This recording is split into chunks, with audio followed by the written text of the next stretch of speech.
আসসালামু আলাইকুম রহমতুল্লাহ। সবাই কেমন আছেন? ওয়ালাইকুম আসসালাম। জি স্যার, ভালো আছি আলহামদুলিল্লাহ। আপনি ভালো আছেন? আলহামদুলিল্লাহ। কই? আজকের ক্লাসে আমরা আগে পরিচয় পর্ব ছাড়বো। আমাদের পরিচয় পর্ব এখনো হয়নি। তো জি এখানে স্যার। কে কে আছেন? তাপস ইসলাম ভাইয়ের নাম্বার কোনটা?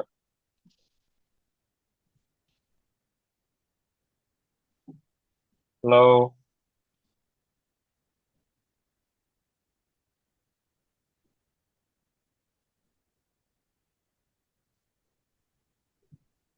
শুনতে পাচ্ছেন তাপস ভাই?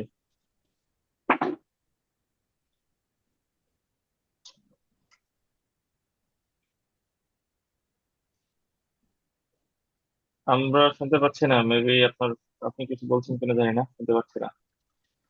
জি সুরজ ভাই, আপনার পরিচয়টা দেন তাহলে। নাম, বাসা কোথায়, কি করেন, তারপরে আইএলটিএস দিতে চান কেন, সে ব্যাপারে একটু বলবেন। ওর নাম তো মোহাম্মদ সুরজ আলী। আমার হচ্ছে বাসা পাবনা। আমি এখন ঢাকা, এই যে নবীনগর ধামরাইতে থাকি। 2022 সালে অনার্স শেষ হয়েছে, মাস্টার্সে ভর্তি হই নাই। পারিবারিক কারণে হয়েছে, কিছু ছিল সমস্যা, নিজেরও গাফিলতি। এখন আর কি একটা গার্মেন্টস ফ্যাক্টরিতে ল্যাবে চাকরি করতেছি। আমার ডিউটি সকাল 7:30 থেকে শুরু হয়, 7:30টায় সন্ধ্যায় শেষ হয়, মানে লং টাইম। যাওয়া আসা দিয়ে আমি বলা চলে 7টা টু 8টা পর্যন্ত আমার বাইরেই থাকতে হয়। আর আইএলটিএস এর প্রিপারেশন স্যার নেওয়া, যে আসলে বাইরে যাওয়ার উদ্দেশ্যে, যে যদি সিনজেনভুক্ত কোনো কান্ট্রিতে মাস্টার্স করার জন্য যাইতে পারতাম, এটা আর কি ফিউচার প্ল্যান ছিল। তো এখন আইএলটিএস এর ক্লাস করি, ভালোই লাগতেছে, আমার মাথায় সবই আসতেছে, কিন্তু আমি এটা ডেলিভারি করতে পারতেছি না।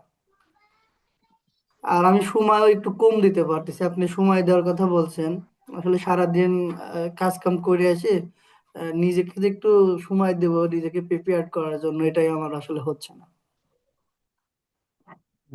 পড়াশোনার কথা ছিল। পড়াশোনা তো করছি ইংলিশ ডিপার্টমেন্ট থেকেই, মাঝখানে অনেকদিন গ্যাপ।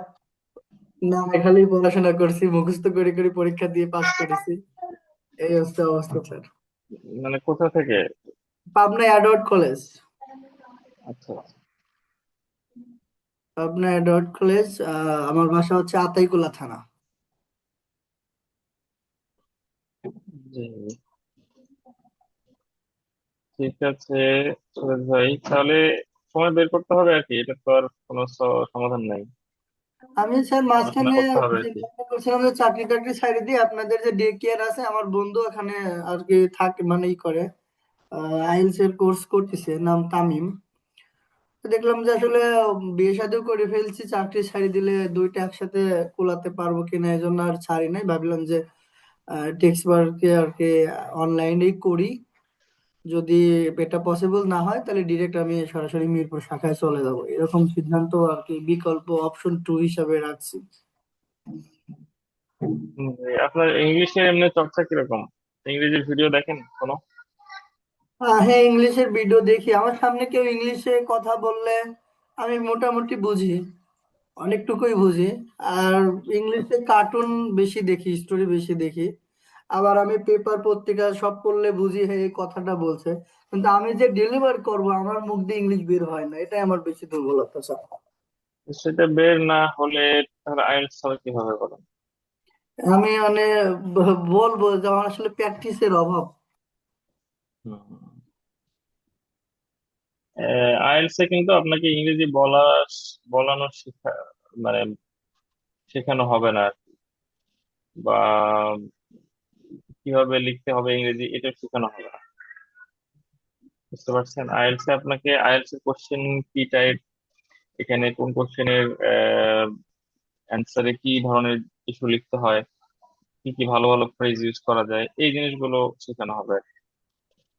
এই জন্য আমরা আইএলটিএস এ ধরে নিই যে আমাদের মানে লিস্ট মাঝারি লেভেলের হলেও ইংরেজিতে দক্ষতা আছে, আমরা ইনপুট নিতে পারি, আউটপুটও দিতে পারি।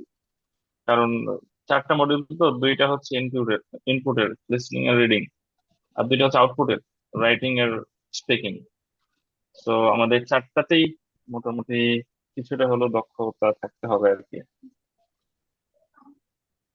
তাহলে ব্যাপার না। কি স্যার আপনাদের কি অ্যাডভান্সের কোনো মানে কোর্স আছে ওখানে? এর দরকারে আইএলটিএস থেকে আমাকে ওটাতে ট্রান্সফার করে দেন, আমি আগে অ্যাডভান্সে কিছু শিখে আসি প্রয়োজনে, না কি এখান থেকেই চেষ্টা করব?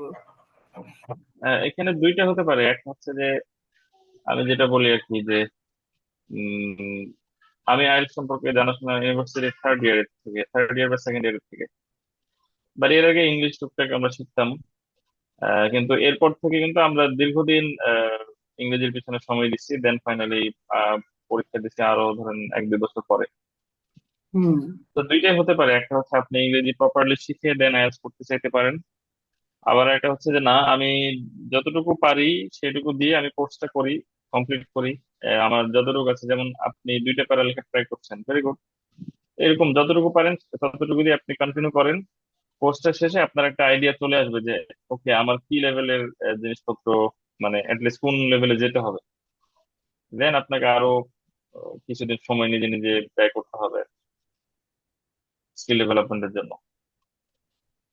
কিছুদিন বলতে একটু লং টাইম লাগবে, 3, 4, 5, 6 মাস এরকম সময় লাগবে কোর্সের পরেও আর কি।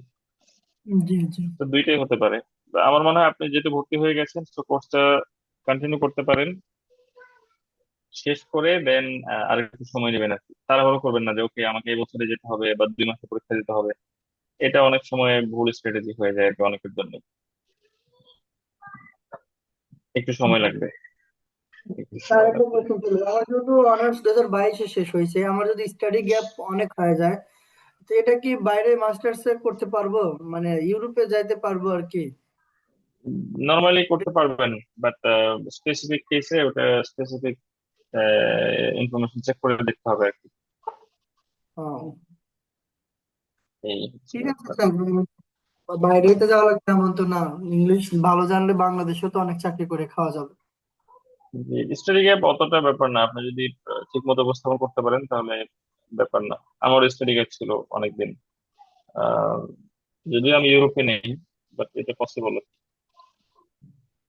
আমি চিন্তা ভাবনা করছি ইউরোপে স্যার, আছে। ইউরোপে না যাইতে পারলে মালয়েশিয়া চলে যাবো স্টুডেন্ট ভিসাতে, তারপরে যা হয় হোক। হুম, আল্লাহ হাফেজ। ইনশাল্লাহ। ঠিক আছে স্যার, ওকে। ওকে, পরে তাপস ভাই আপনার পরিচয়টা দিবেন।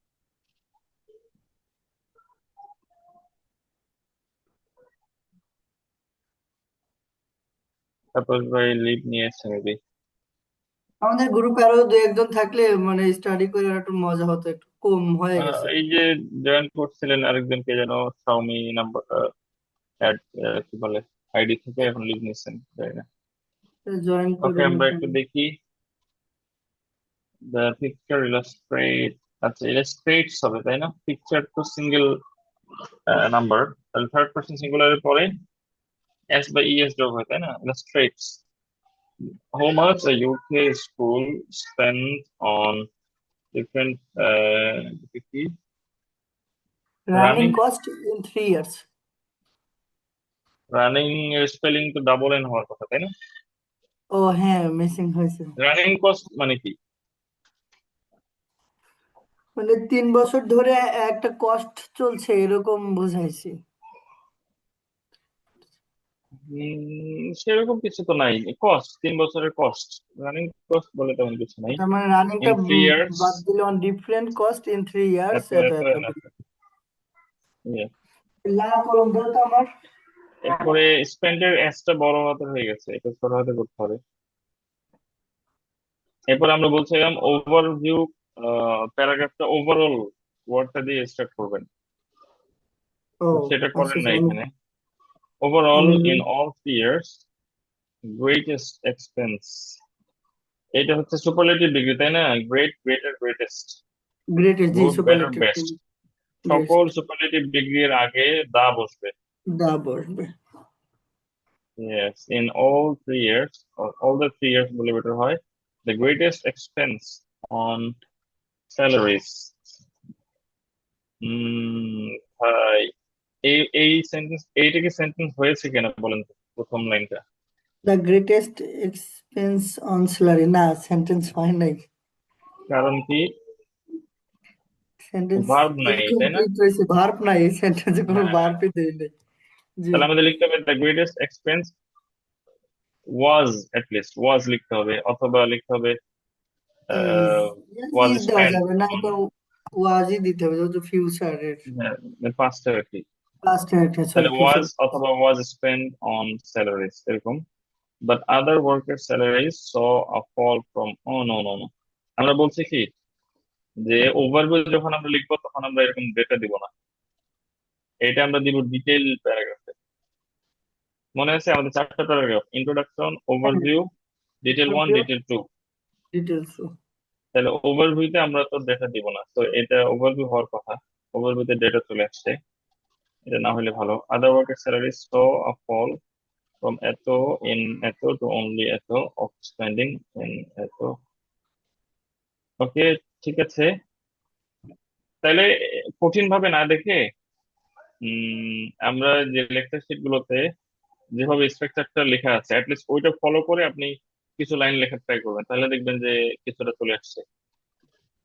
আমরা যদি স্ট্রাকচারে যাই, এটা হচ্ছে 2 নম্বরে ছিল স্ট্রাকচারটা না? প্রথম, হ্যাঁ প্রথম লেকচারে ছিল। এরপর এখান থেকে ওটা মানে, দেখেন, হ্যাঁ এখান এখানে থেকে। দেখেন এই প্রথম ইন্ট্রোডাকশনে আমরা কি করলাম, প্যারাফ্রেজ করলাম কোশ্চেনটাকে। সেকেন্ড প্যারাগ্রাফে আমরা জাস্ট ওভারঅল দিয়ে ট্রেন্ডটা লিখলাম, যে কে বেশি বা কে কম, এই টাইপের জাস্ট ট্রেন্ডটা লিখলাম। এরপরে সেকেন্ড প্যারাগ্রাফে আমরা ধরেন একটা একটা ফিগারে কি কি আছে যতটুকু পারি আমি লিখবো নিজের ভাষায়। হুম। আর একটা প্যারাগ্রাফে যতটুকু পারি পরেরটা লিখবো। এই জায়গাগুলোতে আমরা ডেটা দিব, ডাটা দিব। এই তো, সো আমি পারবো না বা আমার লেখা হচ্ছে না এরকম আসলে না।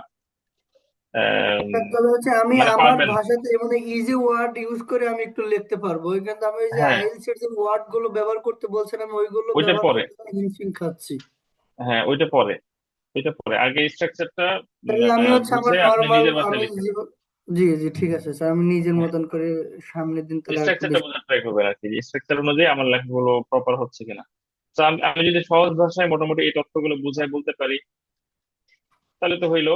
এরপরে আমরা সহজ ভাষায় লেখার পরে দেন আমরা দেখবো যে ওকে, এই কথাটাই কিভাবে আরেকটু ইমপ্রুভ করা যায়, কিভাবে আরেকটু ইমপ্রুভ করা যায়। জাস্ট সিনোনিম তো গুলো ব্যবহার করে দেবো হ্যাঁ, মাঝে তো মাঝে। আমি যদি বেসিক বেসিক জিনিস বলতে না পারি দেন আমি তো একদম কঠিন ওয়ার্ড ইউজ করে যদি বলার ট্রাই করি, তো আমার একতলা বাড়ি নেই, আমি যদি 10 তলা ট্রাই করি তাহলে তো হবে না, আমাকে আগে একতলা দিতে হবে, এরপরে 2 তলা, 3 তলা, এইভাবে আর কি, তাই না? প্রোগ্রেসটা স্টেপ বাই স্টেপ হবে। তো আগে ইজি ওয়ার্ড আপনি আপনার মানে দক্ষতা অনুযায়ী আপনি লিখবেন, এরপরে ধীরে ধীরে দক্ষতা বাড়াতে হবে। ওকে, থ্যাংক ইউ। ঠিক আছে। যেটুকু লিখেছেন এটার জন্য ধন্যবাদ। আরেকজন ভাই হোমওয়ার্ক দিয়েছিলেন আরেক গ্রুপে, বাট উনি ক্লাসে নাই, তো আমরা আগাই সামনে।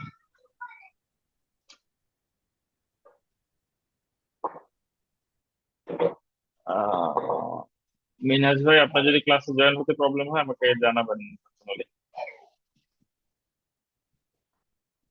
কি আজকে আমরা যেটা শিখবো সেটা হচ্ছে ম্যাপ এবং প্রসেস ডায়াগ্রাম, এই দুইটা টাইপ আজকে শিখবো, ম্যাপ এবং প্রসেস ডায়াগ্রাম। এগুলোর আগে কিছু থিওরিটিক্যাল কথাবার্তা আছে, আমরা এগুলো একটু দেখে আসি। লেক্সিক্যাল রিসোর্স আমাদের চারটা মার্কিং ক্রাইটেরিয়ার মধ্যে একটা, তো এটাতে ভালো করতে হলে কি কি দরকার ব্যান্ড ডেসক্রিপ্টরে দেখতে হবে, এটা আমি গ্রুপে দিয়ে দিব, এটা চেক করবেন আগের মতোই। আমাদের রেঞ্জ অফ ভোকাবুলারি ইউজ করতে হবে, একই একই ওয়ার্ড বারবার রিপিটেশন না হয়ে এটা যেন ভিন্নতা থাকে, রেঞ্জ যেন থাকে। এরপরে অ্যাকুরেট ডাটা প্রেজেন্ট করার জন্য ভোকাবুলারি ইউজ করতে হবে, যেমন গত ক্লাসে আমরা দেখছিলাম যে টু বললে এক জিনিস বোঝায়, আর অফ বা বাই বললে আরেক জিনিস বোঝায়। তো কেউ যদি টু এর জায়গায় বাই লিখে বা অফ লিখে তাহলে ভুল হবে। তো আমার ডাটাটা অ্যাকুরেটলি প্রেজেন্ট করতে কি ধরনের ভোকাবুলারি, যে ভোকাবুলারি ইউজ করলে এক্স্যাক্টলি ডাটাটা বোঝাবে সেটা ইউজ করতে হবে। কোলোকেশন, কোলোকেশন বলতে বোঝায় কোন দুইটা ওয়ার্ড কাছাকাছি যায় বা কোন দুইটা ওয়ার্ড কোন কনটেক্সটে খাটে। যেমন আহ, আমরা আমরা বাংলায় বলি কি ছবি তোলা, ইংলিশে কিন্তু আমরা বলি না যে পিক আ পিকচার, পিক মানে তো তোলা, পিক আ পিকচার আমরা কিন্তু বলি না, আমরা বলি টেক আ পিকচার। কারণ ইংলিশে পিকচারের সাথে টেকটা কোলোকেশন বা কন্টেক্সট আকারে যায়। এরপরে আমরা কুক টি বলি না, কুক রাইস বলতে পারি, কুক ফুড বলতে পারি, বা কুক টি বলি না। টি এর জন্য মেক টি বলি, চা বানাও। মিষ্টি। জি। হ্যাঁ। তো এই জিনিসগুলো হচ্ছে কোলোকেশন, এগুলো বুঝে ইউজ করতে হবে। এই জন্য অনেক সময় মানুষ কি করে, ওয়ার্ডের সিনোনিমটা জাস্ট চেঞ্জ করে বসায় দেয়, একটা কঠিন সিনোনিম বসায় দেয়। এতে প্রবলেম যেটা হয়, তার লেভেলের উপরে ওয়ার্ড ইউজ করে ফেলে, আশেপাশে কোলোকেশন সম্পর্কে তার ধারণা থাকে না। তো এমন একটা সিনোনিম ইউজ করে যেটা ওই কন্টেক্সটে খাটে না, ইমপ্রপার ইউজ হয়। তো এই জিনিসটা একটু বুঝতে হবে।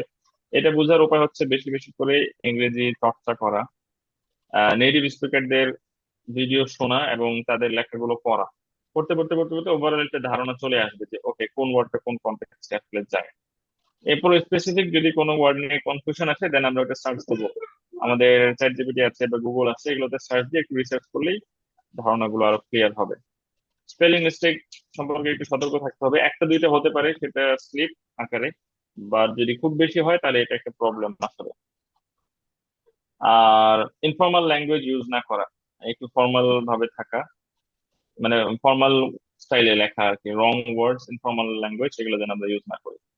এরপরে গ্রামাটিক্যাল রেঞ্জ এন্ড অ্যাকুরেসির ক্ষেত্রে আমরা অলরেডি এগুলো জানি, বলেছি যে রেঞ্জ অফ স্ট্রাকচারস ইউজ করা। এরপরে টেন্সটা ঠিক রাখা, অতীতকালের জিনিস হলে পাস্ট টেন্স, ফিউচারের জিনিস হলে ফিউচার, এই ধরনের টেন্সটা ঠিক রেখে লেখা। এরপরে ওয়ার্ড অর্ডারটা ঠিক রাখা, যেমন অ্যাডজেক্টিভ যায় নাউনের সাথে, ভার্ব যায় অ্যাডভার্বের সাথে। যেমন আমরা বলতে পারি যে ফার্স্ট, কিভাবে বলতে পারি, হাই ইনক্রিজ, অথবা হাই গ্রোথ। হাই গ্রোথ বলতে পারি। তাহলে হাই হচ্ছে অ্যাডজেক্টিভ, গ্রোথ হচ্ছে নাউন। আর আমরা যদি ভার্ব দিয়ে বলতে চাই তাহলে বলতে পারি গ্রিউ হাইলি, জাস্ট বোঝার জন্য আর কি, গ্রিউ হাইলি, এবার হচ্ছে এরকম। অথবা আমরা যদি আর একটু ভালো ওয়ার্ড ইউজ করতে চাই, সিগনিফিকেন্ট,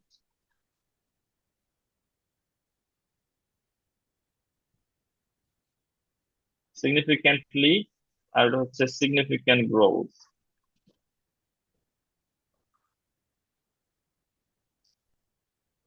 তাহলে এই জিনিসগুলো বোঝা যে আমি আমি এভাবে বললে হবে না যে গ্রিউ সিগনিফিকেন্ট, অথবা সিগনিফিকেন্ট গ্রিউ, এরকম বললে হবে না।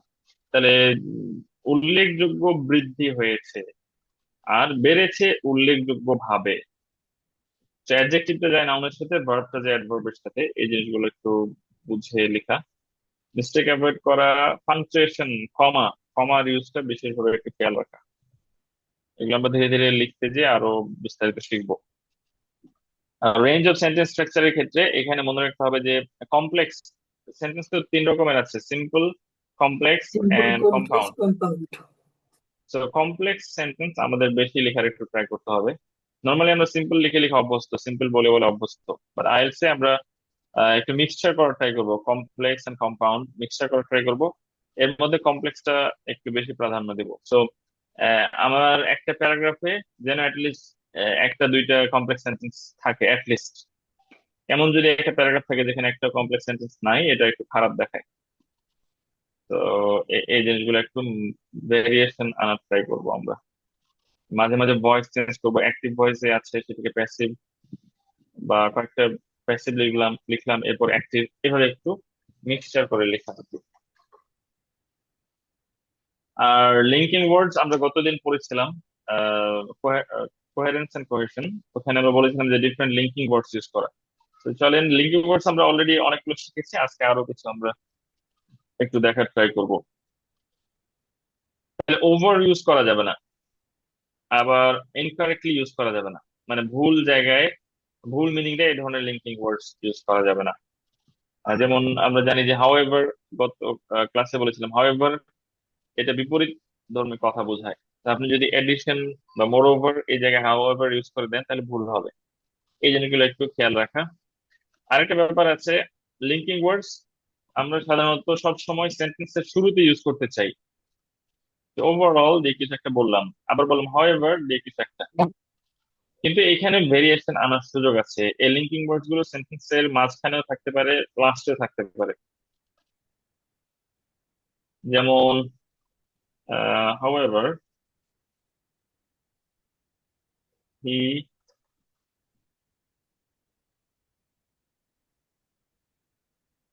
হি ডিডন্ট ক্লোজ দ্য কথার কথা উইন্ডো,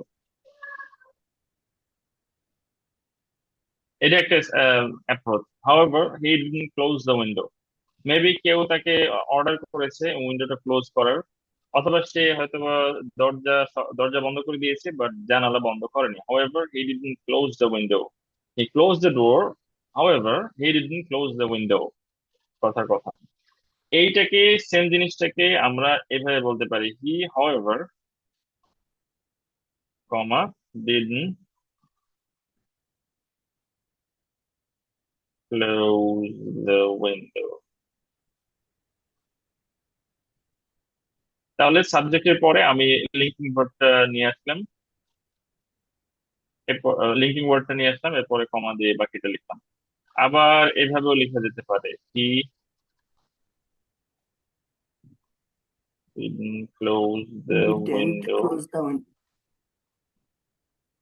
হাউএভার। Right? তাহলে এই তিন ভাবেই লেখা যেতে পারে, কিন্তু একই ধরনের মিনিং দেয়। However he didn't close the Window. Window, he however didn't close the window, অথবা he didn't close the window however. তাহলে আমরা সবসময় যেন এই এই অ্যাপ্রোচে না থাকি, সবসময় এটাতেই থাকতে হবে এমন কোনো কথা নেই। আমরা মাঝে মাঝে এইটাতে যাব, মাঝে মাঝে এটাতে যাব। বিশেষ করে এইটা কিন্তু অনেক সুন্দর দেখায়, এখানে একটা কমার ব্যবহার আছে। এই যে হাউএভারের আগে কমা, হাউএভারের পরে কমা। তাহলে এই যে কমার ইউজ আপনি করতে পারলেন, এটা শো করলে ওই যে গ্রামারে পাংচুয়েশন, এখানে আপনি একটু ভালো ইমপ্রেশন ক্রিয়েট করতে পারলেন। তো মাঝে মাঝে এইটা, মাঝে মাঝে এইটা, এগুলো আমরা একটু ইউজ করবো বেশ বেশি করে। তাহলে বলছি যে সবসময় বিগিনিং এ না, ভ্যারিয়েশন আমরা ক্রিয়েট করতে করবো। এরপরে চলেন কিছু কোয়েশ্চেন ডিভাইস আমরা দেখি। সিমিলার আইডিয়াস যদি থাকে তাহলে আমরা বলতে পারি ইন এডিশন। কিছু একটা বললেন, এরপরও একই ধরনের কথা আরেকটা অ্যাড করতে যাচ্ছেন বা একই ধরনের তথ্য, এক্ষেত্রে আমরা বলতে পারি in addition. Another reason is, একটা রিজন দিলেন, এরপর বললেন অ্যানাদার রিজন ইজ ইকুয়ালি, সে এটা করেছে, ইকুয়ালি অমুকেও এটা করেছে, এই ধরনের। এরপরে অলসো, লাইকওয়াইজ, একই রকম ভাবে। ফার্দারমোর, ফার্দারমোর মানে আরো বেশি, মোরওভার অর্থাৎ কিছু একটা করার পরে আরো বেশি কিছু একটা হয়েছে। টু, হোয়াট ইজ মোর, এভাবে বলে কমা দিয়ে আমরা আরো ইনফরমেশন অ্যাড করতে পারি।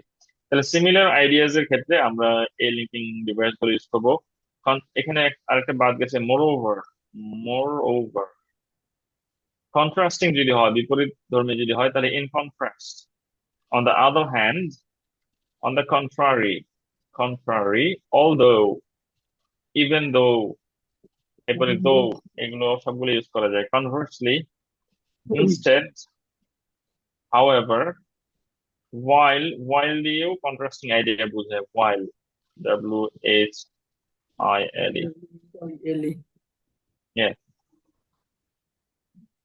I was sleeping while my friends were playing football. আমি ঘুমাচ্ছিলাম যখন আমার বন্ধুরা ফুটবল খেলছিল। এটা while। এরপরে এক্সাম্পল দেওয়ার প্রয়োজন হবে আমাদের, বিশেষ করে টাস্ক টু তে। এক্সাম্পল অনেকভাবে দেওয়া যেতে পারে। For example, for instance, two illustrate this, such as, namely, মানে কিছু একটা বলে দেন, আপনি তাদের নামগুলো বলেন, এরকম ভাবে এক্সাম্পল দেওয়ার ক্ষেত্রে এগুলো ব্যবহার করা যেতে পারে।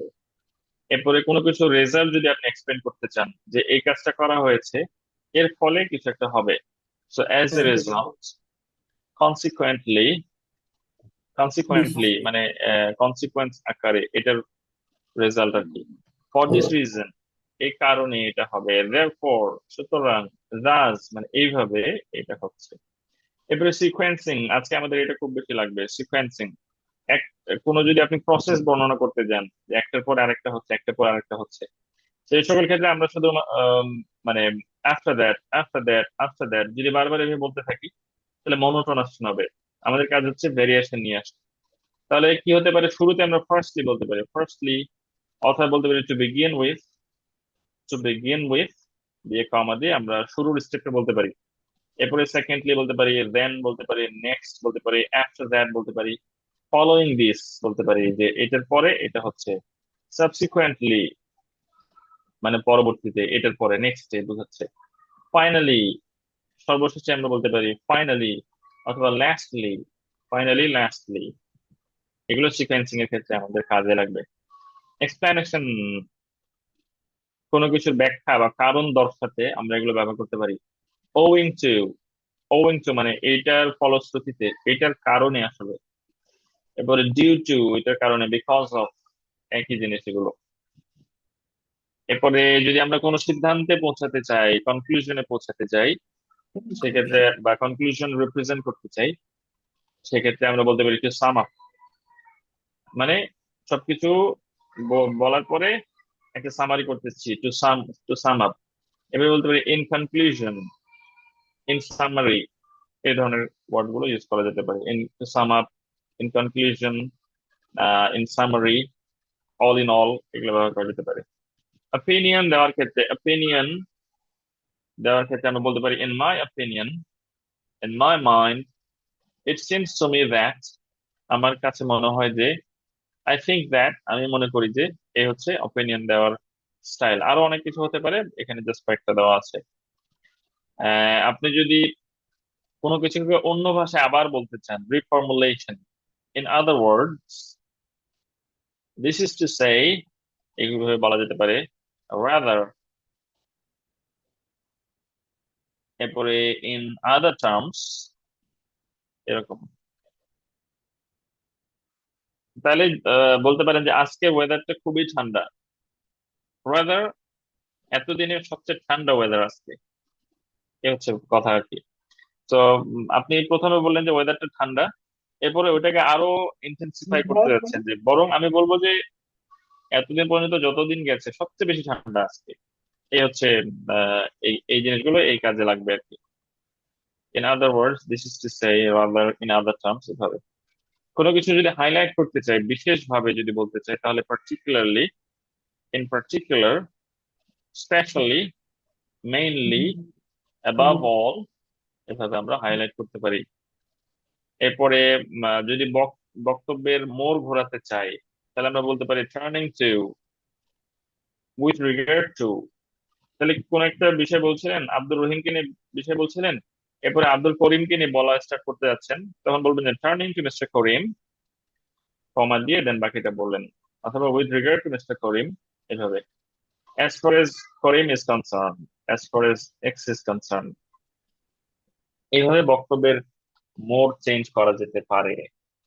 এই ছিল আমাদের বেশ কিছু লিঙ্কিং ডিভাইস, এগুলো একটু চোখের সামনে রাখবো, মাঝে মাঝে চোখ বোলাবো, এবং লেখার ক্ষেত্রে একটু ইউজ করার ট্রাই করবো। মেইন টার্গেট হচ্ছে ভ্যারিয়েশন, যে কোনো একটা ইউজ করলে হবে, বাট একই জিনিস যেন রিপিট না হয়, এইটা মনে রাখতে হবে। চলেন আজকে আমরা আমাদের যে টপিক সেটাতে চলে যাব, ম্যাপ। এর আগে আমাদের পরিচয় পর্ব কমপ্লিট হয়নি।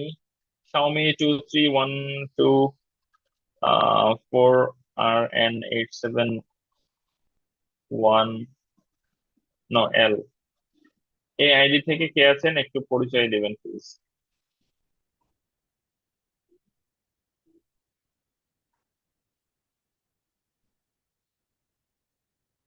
জি, Xiaomi আইডি থেকে কে আছেন, আমরা একটু পরিচয় হতে চাই।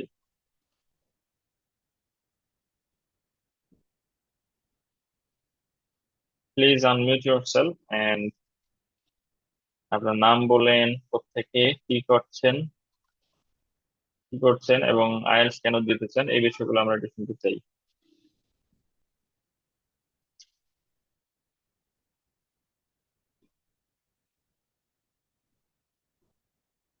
ক্যামেরা অফ রাখতে পারেন, নো প্রবলেম, জাস্ট আনমিউট করলে হবে।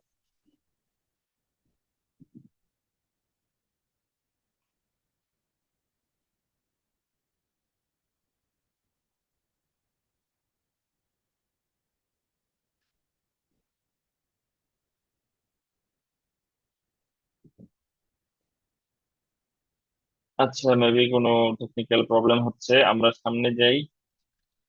আম, পরে হয়তো কোনোদিন পরিচয় হওয়া যাবে। তাহলে পরিচয় হওয়ার প্রয়োজনটা এই জন্যই যে আমরা আমাদের লার্নিং এর ক্ষেত্রে আমি কাদেরকে পড়াচ্ছি, তাদের বর্তমান অবস্থা কি। অনেক সময় আমি এমন ব্যাচ পেয়েছি যে মানে দুই তিনজন আছে, সবাই খুব ভালো, মানে ইংলিশে অলরেডি তারা বেশ ভালো, দেন তাদেরকে ওই লেভেলে পড়ানো যায়। আবার অনেক সময় আছে যে না, কিছু ভাই আছে যাদের কিছু ভাই বোন আছে যাদের একটু স্ট্রাগল হচ্ছে, দেন তাদেরকে একটু তাদের লেভেলে পড়াতে হয় আর কি। এই ব্যাপারটা দরকার। তো চলেন আমরা এখন আজকে ম্যাথের ক্ষেত্রে চলে যাব। ম্যাপ জিনিসটা আসলে কি, আমরা একটু চেহারা দেখে আসি। এই হচ্ছে একটা ম্যাপ। দেখেন, এটা হচ্ছে একটা পার্কের ম্যাপ। গ্র্যাঞ্জ পার্ক অথবা Grange park, I don't know, Grange ও গ্র্যাঞ্জে, যাই হোক, একটা পার্ক। এই পার্কের ম্যাপটা দেয়া আছে। এর পাশে স্ট্রিট, এর পাশে এন্ট্রান্স, এর পাশে একটা entrance, stage for musicians, fountain, এরকম বাগান টাগান আছে, সিট আছে, গ্লাস হাউস, পন্ড। এই হচ্ছে ম্যাপ। এখন এই ম্যাপটা বলছে 1920 সালের ম্যাপ। আর এটা হচ্ছে যে এখনকার ম্যাপ। এখন কি কি আছে এটা দেখাচ্ছে। পার্ক একই, গ্রেঞ্জ পার্ক অথবা গ্র্যান্ডে পার্ক একই। এটা হচ্ছে একটা ম্যাপের কোশ্চেন যে একটা এরিয়া অতীতকালে কেমন ছিল, বর্তমানে কেমন আছে। সো ম্যাপ বিভিন্ন রকম হতে পারে, যে অতীতকালে কেমন ছিল, বর্তমানে কেমন আছে, অথবা বর্তমানে কেমন আছে, ফিউচার প্ল্যানটা কেমন। তো বর্তমানে এই এরিয়াটা এরকম আছে, 20 বছর পরে এটাকে এই জায়গায় ডেভেলপ করার প্ল্যান আছে। তো এই হচ্ছে প্রেজেন্ট এন্ড ফিউচার, এরকম কম্বিনেশন হতে পারে। পাস্ট আর ফিউচার হতে পারে, অতীতকালে কেমন ছিল, 50 বছর পরে কেমন হবে। এটা রেয়ার, এই দুইটা মানে প্রেজেন্টের সাথে অ্যাটলিস্ট কানেকশন থাকে, পাস্ট প্রেজেন্ট অথবা প্রেজেন্ট ফিউচার। এখন কথা হচ্ছে যে আমাদের এখানে টেন্সের দিকে খেয়াল রাখতে হবে। যখন পাস্ট টেন্সের ম্যাপটা বর্ণনা করবেন, আপনাকে পাস্ট টেন্সে লিখতে হবে নর্মালি, প্রেজেন্ট টেন্সটা প্রেজেন্ট টেন্সে লিখতে হবে, ফিউচারটা ফিউচার প্ল্যান আকারে লিখতে হবে। এই জিনিসটা একটু খেয়াল রাখতে হবে। এরপরে আমাদের ওভারভিউতে কাজ হচ্ছে, এখানে কিন্তু আর আগের মতো ডেটা নেই। আমরা যেমন টেবিল পড়ছি, যখন গ্রাফ পড়ছি ওই সময় ডেটা ছিল, এখানে কিন্তু ডেটা নেই, একটা ভিজুয়াল পিকচার বলা যায়। তো এটাকে আমরা কিভাবে ওভারভিউ লিখবো, আপনি দেখবেন যে বড় রকম কোনো চেঞ্জ এসেছে কিনা। হতে পারে এমন একটা এরিয়া ছিল, ধান ক্ষেত ছিল আর বন জঙ্গল ছিল, এরপরে 20 বছর পরে দেখাচ্ছে যে ওখানে বেশ অনেকগুলো বিল্ডিং হয়েছে, স্কুল হয়েছে, হসপিটাল হয়েছে, বড় রাস্তা হয়েছে। তাহলে এরকম বিশাল একটা চেঞ্জ আমরা দেখতে পাচ্ছি। মানে এরিয়াটার ধরনটাই চেঞ্জ হয়ে গেছে। একটা রুরাল ভিলেজ লাইক এরিয়া ছিল, এন্ড পরেরটা একটা মডার্ন সিটির মতো হয়ে গেছে। এরকম বড় চেঞ্জ থাকলে সেটা আমরা ওভারভিউতে বলতে পারি যে overall the area went through a massive change, and in fact it has been transformed into a city from a rural place, এরকম বলা যেতে পারে। অথবা from an agricultural field, agricultural field থেকে একটা সিটির মতো হয়ে গেছে। এ ধরনের যদি বড় চেঞ্জ থাকে সেটা বলতে পারেন। আর এরকম যদি ম্যাসিভ চেঞ্জ না দেখেন, তাহলে দেখবেন যে বড় বড় আইটেম কি চেঞ্জ হয়েছে সেইটা বলতে পারেন ওভারভিউতে। যেমন এখানে মাঝখানে ফাউন্টেন ছিল, এটা রোজ গার্ডেনটা মাঝখানে এসছে। এরপরে স্টেজ ফর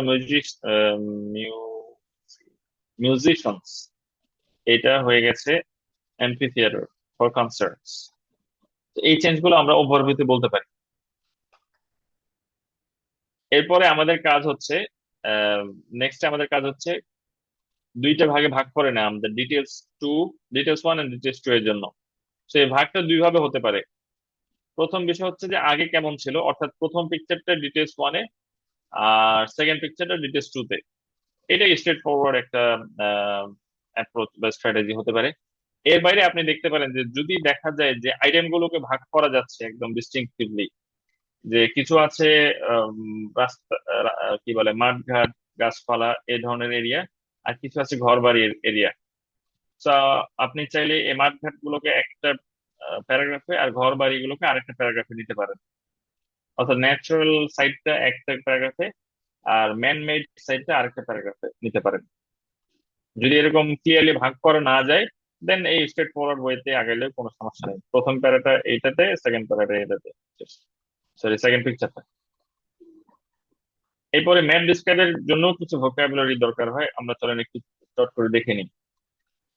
বিল্ডিং এর ক্ষেত্রে আমাদের এই ভোকাবুলারি গুলো লাগতে পারে। ডেমোলিশ, বিল্ডিং আগে ছিল এখন নাই, তার মানে ওটা ডেমোলিশ করা হয়েছে, ধ্বংস করা হয়েছে। নক ডাউন মানে ফেলে দেওয়া হয়েছে, মানে মানে এটা রিমুভ করা হয়েছে। ফ্ল্যাটেন্ড, বিল্ডিং ছিল আগে এখন নাই, সমান হয়ে গেছে। রিপ্লেসড, বিল্ডিং ছিল পুনরায় আগে তৈরি অন্য করতে কিছু হয়েছে। আছে। রিনোভেটেড, রিনোভেটেড মানে রিনোভেশন মানে নতুন করে কোনো কিছু করা, অর্থাৎ বিল্ডিং ছিল, বিল্ডিং আছে, বাট হয়তো শেপে চেঞ্জ আসছে বা ডেকোরেশনে চেঞ্জ আসছে, এরকম কিছু। এরপরে যদি বিল্ডিং বানানো হয়, বিল্ড, কনস্ট্রাক্টেড, রিকনস্ট্রাক্টেড, আগে ছিল একরকম আর এখন আরেক রকম ভাবে কনস্ট্রাকশন হয়েছে, রিকনস্ট্রাক্টেড। ডেভেলপড, এক্সটেন্ডেড, আগে বিল্ডিংটা ছিল এরকম মানে জাস্ট বক্সের মতো, এখন এটা হয়তো এরকম করে এল শেপ করা হয়েছে, তার মানে এক পার্টে এক্সটেন্ড করা হয়েছে। রিলোকেটেড, আগে ছিল পূর্ব দিকে হসপিটালটা, এটা এখন এলাকার একদম দক্ষিণ দিকে নিয়ে যাওয়া হয়েছে, সো রিলোকেটেড। কনভার্টেড, পরিবর্তন হসপিটাল করা। ছিল আগে, ওটা এখন হয়তো স্কুল করা হয়েছে, কনভার্টেড। এন্ড মডার্নাইজড, এটা তো বুঝতে পারতেছি, এই যে রিনোভেটেড করা হয়েছে মানে মডার্নাইজ করা হয়েছে, ডেকোরেশন বা ফ্যাসিলিটিস চেঞ্জ করা হয়েছে এই আর কি। কিছু এক্সাম্পল দেওয়া আছে, এগুলো বাসায় পড়তে হবে, আমরা একটা দুটো দেখি। They removed the shops and replaced them with a skyscraper. তাহলে দোকানটা তারা সরিয়ে ফেলেছে, আগের জায়গায় নেই, বরং ওই জায়গায় একটা স্কাইস্ক্রাপার মানে দালান। স্কাইস্ক্রাপার মানে অনেক লম্বা দালান বোঝায় আর কি, আকাশচুম্বী দালান যেগুলোকে বলে বাংলায়। The factory in the city center was demolished and relocated to the city's north. তাহলে সেন্টারে যে ফ্যাক্টরিটা ছিল এটা ভেঙে ফেলা হয়েছে এবং এটাকে সরিয়ে উত্তর দিকে নিয়ে যাওয়া হয়েছে নতুন করে। Relocated to the city's north, এভাবে বলা যেতে পারে। The factory was converted into apartments. ফ্যাক্টরিটা ফ্ল্যাট বাসায় কনভার্ট করা হয়েছে। এগুলো বিল্ডিং সংক্রান্ত। ট্রিজ এন্ড ফরেস্ট সংক্রান্ত আমরা বলতে পারি ক্লিয়ার্ড, যদি বনাঞ্চল কেটে ফেলা হয় ম্যাসিভলি, দেন ক্লিয়ার্ড বলতে পারি আমরা, একদম সাফ করা হয়েছে। কাট ডাউন, কেটে ফেলা হয়েছে। চপ ডাউন, কেটে ফেলা হয়েছে। রিমুভ, এগুলা গেল মানে বৃক্ষ নিধন আর কি। আর যদি আমরা বনায়ন করি তাহলে প্ল্যান্টেড, গাছ লাগানো হয়েছে। Examples: the forest was cut down and replaced with a shopping center. তাহলে বন ছিল, ওইটা কেটে একটা শপিং সেন্টার বানানো হয়েছে। এরপরে the trees were cleared to make way for houses. বাড়ি বানানোর জায়গা বের করার জন্য, to make way মানে বাড়ির মানে জায়গা ক্রিয়েট করা আর কি। তো বাড়ির জায়গা বানানোর জন্য এই গাছপালা সাফ করে ফেলা হয়েছে, ক্লিয়ার।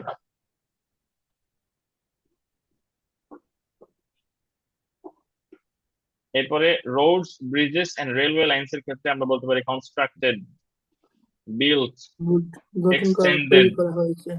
হ্যাঁ এক্সপ্যান্ডেড এন্ড রিমুভড, এগুলো আমরা ইউজ করতে পারি, এগুলো কমন ওয়ার্ড আমরা জানি।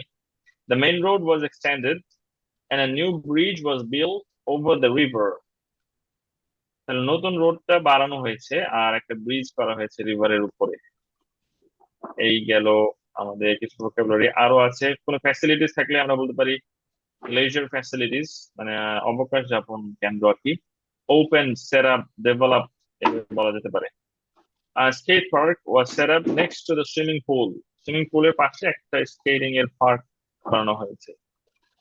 A park was developed beside the forest, ফরেস্টের পাশে পার্ক ডেভেলপ করা হয়েছে। এই হচ্ছে ভোকাবুলারি, এগুলো ইউজের এক্সাম্পল আমরা দেখলাম। এরপরে ওই যে বললাম ওভারভিউতে আমরা কোনো জেনারেল চেঞ্জ দেখতে পেলে সেটা লিখবো, এটা কিভাবে লিখতে হয় সেটা আমরা একটু দেখি। Over the period, the area witnessed dramatic changes. তো আমি স্পেসিফিক চেঞ্জ বলছি না, জাস্ট বলছি যে বিশাল রকম পরিবর্তন হয়েছে, dramatic changes. From 1995 to 2005, the city center saw spectacular developments. Spectacular মানে দৃষ্টিনন্দন, দর্শনীয়, দেখার মতো। চশমার ইংরেজি কি স্পেকটাকলস, তাই না? জি। স্পেকটাকুলার মানে দর্শনীয়। The village changed considerably over the period, মানে উল্লেখযোগ্যভাবে পরিবর্তন হয়েছে গ্রামটা। Changed considerably over the period. During the 10-year period, the industrial area was totally transformed. তাহলে এই 10 বছরের পিরিয়ডে এই এরিয়াটা একদম পরিবর্তন হয়ে গেছে, টোটালি ট্রান্সফর্ম হয়ে গেছে। Over the past 20 years, the residential area was totally reconstructed. এই রেসিডেন্সিয়াল এরিয়াটা একদম রিকনস্ট্রাক্টেড করা হয়েছে, মানে আগে একরকম ছিল, এখন একদম ঢেলে পুনরায় তৈরি করা সাজানো হলো। হয়েছে। জি। Over the period, the old docks were totally redeveloped করা হয়েছে। Between এত and এত, the old houses were rebuilt.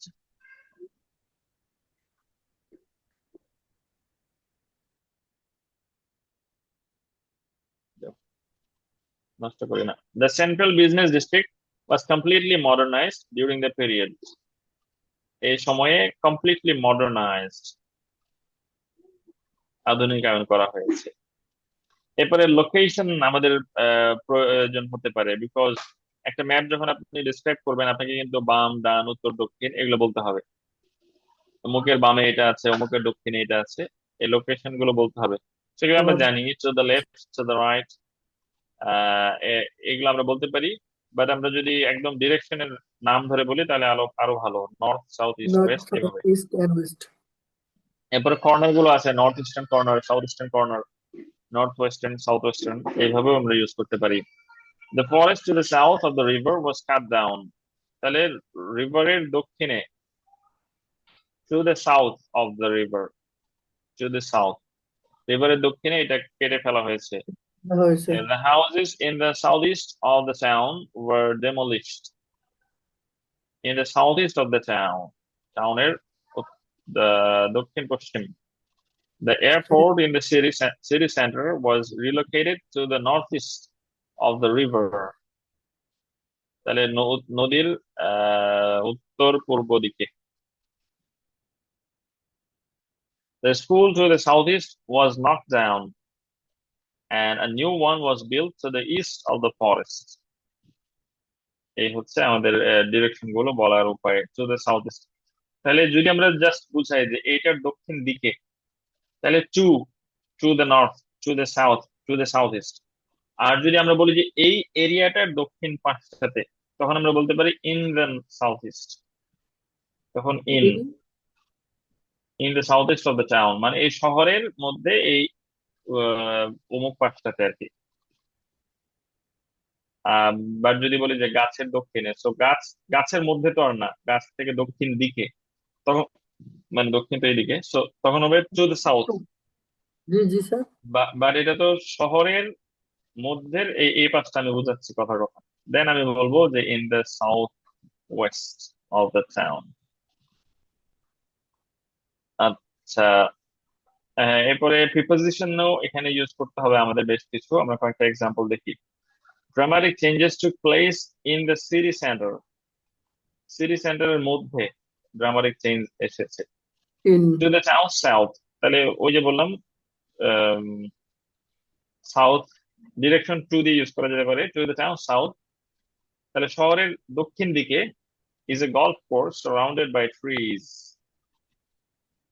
A new school was built next to the swimming pool. তাহলে নেক্সট এর পরে আমরা টু বসাতে পারি, next to the swimming pool. Old road running from north to south, from to মানে অমুক দিক থেকে অমুক দিকে, was replaced by a new motorway. A marina was built on the banks of the river. তাহলে নদীর তীরের অথবা সমুদ্রের তীর, কোস্ট, এগুলোর সামনে অন বসে, on the banks of the river. এগুলো আমরা দেখে নিলাম। এরপরে চলেন আজকের স্যাম্পলে আমরা চলে যাব। The plan below, কোশ্চেনটাকে দেখি। The plan below show a public park when it first opened in 1920. তাহলে 1920 সালে এটা যখন ওপেন হয় তখন এটা কেমন ছিল, এন্ড সেম পার্ক টুডে, এই একই পার্কটা বর্তমানে কি অবস্থায় আছে এটা দেখাচ্ছে। তো আমরা দেখে নিই এখানে কি কি আছে। 1920 সালে আর্নল্ড এভিনিউ, এলডন স্ট্রিট, তাহলে দুইটা রাস্তা, এটা একটা রাস্তা এটা একটা রাস্তা, আর এই রাস্তা দিয়ে ঢোকা যায় এখানে এন্ট্রান্স। ফাউন্টেন আছে, এপাশে স্টেজ ফর মিউজিশিয়ানস আছে, রোজ গার্ডেন সো কয়েকটা গোলাপের বাগান আছে, আর বসার জায়গা আছে এই যে বাউন্ডারির পাশে, মানে বাউন্ডারি জুড়ে বসার জায়গা আছে, এখানেও আছে। এখানে একটা পন্ড আছে, আর গ্লাস হাউস আছে। আর পরেরটা যদি দেখি কি হলো, এল স্ট্রেট এন্ট্রান্স, এগুলো ঠিক আছে, বা ফাউন্টেনের কাছে, ফাউন্টেনের জায়গায় চলে এসেছে রোজ গার্ডেন। আর সিট গুলো আগে কিন্তু বাউন্ডারির দিকে ছিল, বাউন্ডারির পাশে ছিল, ওগুলো এখন এই রোজ গার্ডেনের চারপাশে চলে আসছে। মিউজিশিয়ানস স্টেজ, এটা কনসার্টের থিয়েটার হয়ে গেছে, এমপি থিয়েটার। আর পন্ডের জায়গায় একটা প্লে এরিয়া চলে আসছে, play ground for the children. এটার পাশে একটা ক্যাফে আসছে, যেটা আগে ছিল না। আর গ্লাস হাউস নাই, ওই জায়গায় এখন ওয়াটার ফিচার আছে ঝর্ণার মতো। আর এই যে এখানে আবার এন্ট্রান্স আন্ডারগ্রাউন্ড কার পার্ক, তার মানে এই ওয়াটার ফিচারের নিচে কার পার্ক আছে। এই হচ্ছে মোটামুটি আমাদের ম্যাপ। এখন ইন্ট্রোডাকশনে কি করব, তাহলে চলেন ওয়ান বাই ওয়ান স্যাম্পলটা আমরা জাস্ট অ্যানালাইজ করি। ইন্ট্রোডাকশনে কি করব, এই কোশ্চেনটাকে প্যারাফ্রেজ করব। তাহলে কিভাবে হতে পারে, দ্য প্ল্যানকে আমরা বলতে পারি দ্য গিভেন পিকচার্স, এই ধরনের যে কোনো কিছু দিয়ে প্যারাফ্রেজ করলে হচ্ছে। তো এখানে কি আছে আমরা দেখি, দ্য প্ল্যান্সই আছে, ওকে ফাইন, দ্য প্ল্যান্স। এরপরে কোশ্চেনে ছিল শো, তো এখানে গেল ইলাস্ট্রেট, শো এর জায়গায় আসলো, সরি সরি সরি, এইটাতে প্ল্যান্স ইলাস্ট্রেট, এখানে ছিল শো, এ বললো ইলাস্ট্রেট। ওখানে বললো যে public park when it first opened, আর এখানে অন্য ভাষায় বলছে, একেবারে বলছে যে হাউ গ্রাঞ্জে পার্ক অথবা গ্রেঞ্জ পার্ক, এটা নাম তো বড় হাতে দিতে হবে, Grange Park has changed since it opened in 1920। দেখেন বক্তব্যটা চেঞ্জ করে দিয়েছে। কোশ্চেনে ছিল যে যখন ওপেন হয় তখন কেমন ছিল আর বর্তমানে কেমন আছে এটা দেখাচ্ছে, বাট আমরা ইন্ট্রোডাকশনে লিখলাম যে ওপেন হওয়ার পর থেকে এটা কেমন পরিবর্তন হয়েছে এটা দেখাচ্ছে। সো বেসিক্যালি একই জিনিস, but the way of saying it is different. এরপরে ওভারভিউ প্যারাগ্রাফে আমরা কি বলছি, কোনো স্পেসিফিক ডিটেল দিব না, বাট জাস্ট মেইন ফিচার অথবা ট্রেন্ডটা বলবো, এবং এটা ওভারঅল দিয়ে আমরা স্টার্ট করতে পারি। তাহলে overall the main changes show that an amphitheater has replaced the musician stage। ঠিক আছে, মিউজিশিয়ান স্টেজকে রিপ্লেস করেছে কে, অ্যাম্ফিথিয়েটার। তো সেটাই আমরা দেখেছিলাম, মিউজিশিয়ান স্টেজটা রিপ্লেস হয়ে গেছে অ্যাম্ফিথিয়েটার দিয়ে। তাহলে has replace the musician stage, and the rose garden is now a central feature। রোজ গার্ডেনটা এখন সেন্ট্রাল ফিচার, তার মানে কি বোঝাচ্ছে, আগে এটা সেন্ট্রাল ফিচার ছিল না। হ্যাঁ আসলে তাই, আগে রোজ গার্ডেনটা সাইডে সাইডে ছিল, বা এখন রোজ গার্ডেনটা একদম সেন্ট্রালে চলে এসেছে। তাহলে এটা দিয়ে বোঝালো যে রোজ গার্ডেন এখন একটা central feature, and the pond has replaced by a children's play area। এই যে এখানে পন্ড ছিল আগে, ওই জায়গায় চিলড্রেন্স প্লে এরিয়া আসছে, এই তিনটা বললো। তাহলে এই যে তিনটা বড় বড় আইটেম সে আমাদের ইন্ট্রোডাকশনে বলে দিল, সরি ওভারভিউতে বলে দিল। এরপরে ডিটেল ওয়ানে যাব, তাহলে ডিটেল ওয়ানে আমরা এই প্যারাটা, এই পিকচারটা বলবো, চলেন দেখি। Looking at the layout for 1920, when entering through either the Eldon Street or Arnold Avenue entrances, visitors would have encountered a fountain in the center of the park। তাহলে বলছে এই যে looking at the layout for 1920, তাহলে 1920-এর লেআউটের দিকে তাকিয়ে বোঝাচ্ছে যে প্রথম পিকচারটা নিয়ে বলছে। তাহলে আপনি এই দুইটা এন্ট্রেন্সের যে কোনো একটা দিয়ে এন্টার করলে, মানে এন্টারিং থ্রু ইদার, মানে যে কোনো একটা দিয়ে এন্টার করলে visitors would have encountered a fountain. এই যে এই দিক দিয়ে আসেন বা এই দিক দিয়ে আসেন, আপনি ফাউন্টেনের মুখোমুখি হবেন। এনকাউন্টার করবেন।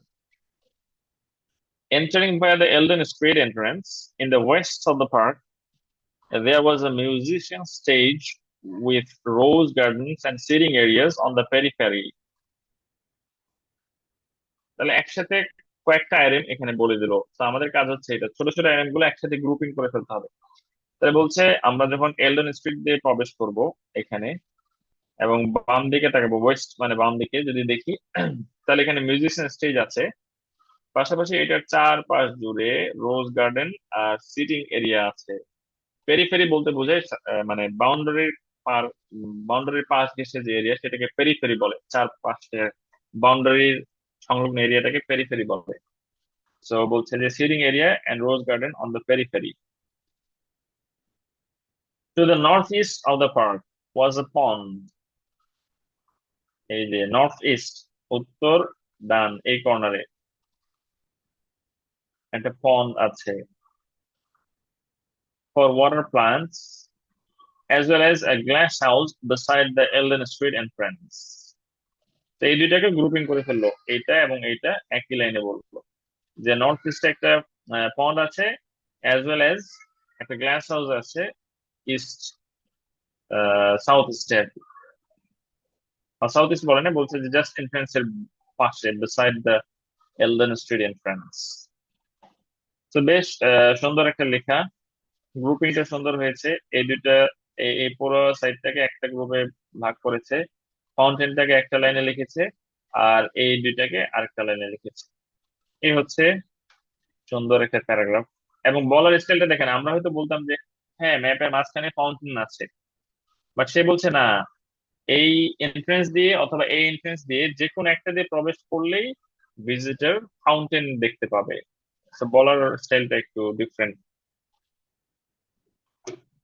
এরপরে turning to the present day diagram, বুঝাচ্ছে যে এখন বর্তমান কালের ডায়াগ্রামটা নিয়ে কথা বলবে। The fountain that once dominated the center of the park has been replaced by a rose garden surrounded by a seating area. তাহলে বলছে যে ফাউন্টেন যেটা একসময় ডোমিনেট করেছিল পার্কটাকে, সেন্টারের জায়গাটাকে, সেটা রিপ্লেস হয়ে গেছে একটা রোজ গার্ডেন দিয়ে, যেটা চারপাশে সিট আছে, সারাউন্ডেড বাই সিটিং এরিয়া। এক লাইনে এটা বললো।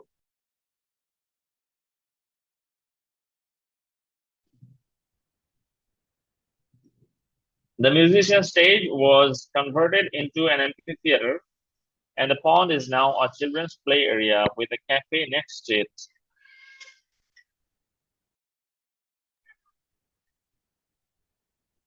So, এই যে মিউজিশিয়ান স্টেজটা রিপ্লেস হয়ে গেছে এটা দিয়ে, এবং পন্ডটা এখন যে একটা children's play area with a cafe next to it. So এই দুটাকে গ্রুপিং করে ফেলছে,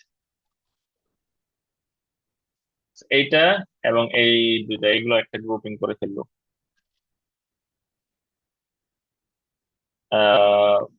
Additionally, এই যে linking words, additionally an underground car park has been constructed under the current water feature where the glass house once stood. So এক সময় যেখানে glass house ছিল ওখানে এখন ওয়াটার ফিচার আছে, সেটার নিচে আন্ডারগ্রাউন্ড কার পার্ক তৈরি করা হয়েছে, has been constructed. এই দুইটাকে একসাথে বললো, এবং সবগুলোই দেখেন আগের পিকচারের সাথে রিলেট করে বলেছে। যেখানে পন্ড ছিল এখানে চিলড্রেন্স প্লে এরিয়া হয়েছে, এখানে ফাউন্টেন ছিল এখানে রোজ গার্ডেন এসছে, মিউজিশিয়ান স্টেজ ছিল অ্যাম্পিথিয়েটার এসছে, এখানে গ্লাস হাউস এক সময় ছিল ওখানে এখন ওয়াটার ফিচার এবং কার পার্ক এসেছে। তো তিনটা সেন্টেন্সে দুইটা করে প্যারাগ্রাফ শেষ। এই এই প্যারাগ্রাফও তিনটা সেন্টেন্স আছে, 1 2 3। এখানেও তিনটা, 1 2 3। তো জাস্ট গ্রুপিং করে নেওয়া আইটেম গুলোকে তিন ভাগে গ্রুপিং করে নিয়ে পুরোটাই লিখে দিয়েছে। তো অনেক ভালো একটা স্যাম্পল, আমরা এটা পড়বো বাসায় আরো ভালো মতো। নেক্সটে আমরা চলে যাই প্রসেস ডায়াগ্রামে। প্রসেস ডায়াগ্রাম বলতে বোঝায় কোন একটা প্রক্রিয়ার স্টেপ বাই স্টেপ পিকচার। আমরা যদি এক্সাম্পল দেখি এখানে, এই যে এটা হচ্ছে একটা আপনার geothermal power plant, geothermal power plant. তাহলে পাওয়ার প্ল্যান্টটা কিভাবে বিদ্যুৎ উৎপন্ন করছে, এটার প্রসেস। তো আমরা জানি আমরা একটু থিওরি গুলো দেখে নিই প্রসেসের ক্ষেত্রে এগুলো সাইক্লিক্যাল হতে পারে। সাইক্লিক্যাল মানে যেদিকে শুরু হচ্ছে আবার শেষ সেই দিকে। তো ধরেন ব্যাঙের জীবন চক্র, ডিম থেকে ব্যাঙাচি হলো, ব্যাঙাচি থেকে বাচ্চা ব্যাঙ হলো, বাচ্চা ব্যাঙ থেকে পূর্ণবয়স্ক ব্যাঙ, পূর্ণবয়স্ক ব্যাঙ আবার ডিম পারলো, ডিম থেকে আবার ব্যাঙাচি হলো। তো এই যে সাইক্লিক্যাল, সেরকম সাইক্লিক্যাল প্রসেসও হতে পারে। আমাদের যে ওয়াটার সাইকেল আছে, পানি চক্র যেটা বলে। তো বৃষ্টি হচ্ছে, বৃষ্টির পানি সমুদ্রে যাচ্ছে, সমুদ্র থেকে আবার জলীয় বাষ্প হয়ে মেঘ হচ্ছে, আবার মেঘ থেকে বৃষ্টি হচ্ছে। সো এই যে সাইক্লিক্যাল, তো এই ধরনের সাইক্লিক্যাল হতে পারে।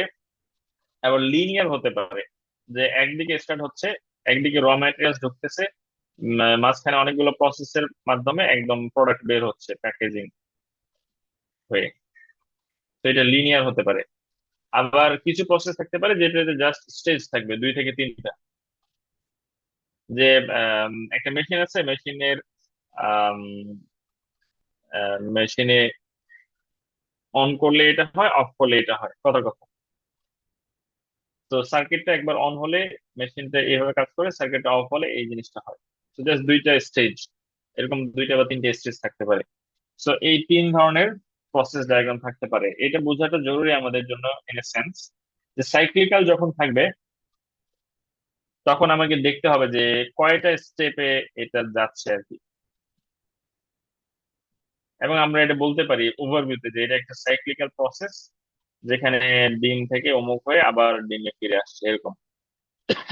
আর যদি লিনিয়ার হয় তাহলে আমরা বলবো যে এখানে মোট 5টা স্টেজ আছে বা 7টা স্টেজ আছে। যেটা শুরুটা হচ্ছে এটা স্টার্টিং ফ্রম র ম্যাটেরিয়ালস, কথার কথা, and ending with ready ready product. Just an example বলছি। তাহলে এরকম আমরা বলতে পারি যে এখানে 7টা ধাপ আছে, যার শুরুতে এটা এবং শেষে এটা। এটা হচ্ছে আমাদের ওভারভিউ। আর যদি জাস্ট 2টা স্টেজ থাকে তাহলে আমরা বলবো যে 2টা স্টেজ আছে, যার মধ্যে একটা হচ্ছে সার্কিট অন হলে কেমন আর সার্কিট অফ হলে কেমন, এই আর কি। তো প্রসেস ডায়াগ্রাম আমার কাছে সবচেয়ে ইজি লাগে ইন এ সেন্স যে এখানে ওভারভিউ লেখাটা খুব ইজি। আপনি জাস্ট বলে দিবেন যে কয়টা স্টেজ আছে, শুরুটা কি শেষেরটা কি, অথবা কয়টা ধাপ আছে কোনটা কি নিয়ে, এগুলো বললে হয়ে গেল। তাহলে in the overview just how many steps, এটা বললে হবে, ফার্স্ট এন্ড ফাইনাল স্টেপটা মেনশন করলে হবে। এবং এরপরে আমাদের কাজ হচ্ছে কি ডিটেলস 1 আর ডিটেলস 2 তে ভাগ করা, তাই তো? তো এই স্টেপ গুলাকে আমরা চাবো যে লজিকলি 2 ভাগে ভাগ করে নিতে। তো যদি এভাবে লিনিয়ার হয় তাহলে মাঝখানে আমরা ভাগ করে নিতে পারি। যদি সাইক্লিক্যাল হয় তাহলে আমরা দেখবো যে ইম্পর্টেন্ট একটা স্টেজ কত, ধরেন অ্যাডাল্ট হওয়ার আগ পর্যন্ত একটা প্যারাগ্রাফ, অ্যাডাল্টের পরে আরেকটা প্যারাগ্রাফ। আর যদি 2টা স্টেজ থাকে তাহলে তো ভাগ হয়ে আছে অলরেডি, প্রথম স্টেজ একটাতে, সেকেন্ড স্টেজ আরেকটাতে, এরকম। এই 2 ভাগে লজিক্যালি ডিভাইড করে নেওয়াটা একটু জরুরি। ধরেন আমরা এই প্রসেস ডায়াগ্রামটা দেখি, যেটা ছবি দেখলাম, geothermal process. The diagram below shows how geothermal energy is used to produce electricity. Electricity প্রোডাকশনের জন্য জিওথার্মাল এনার্জি কিভাবে ব্যবহার করা হয়।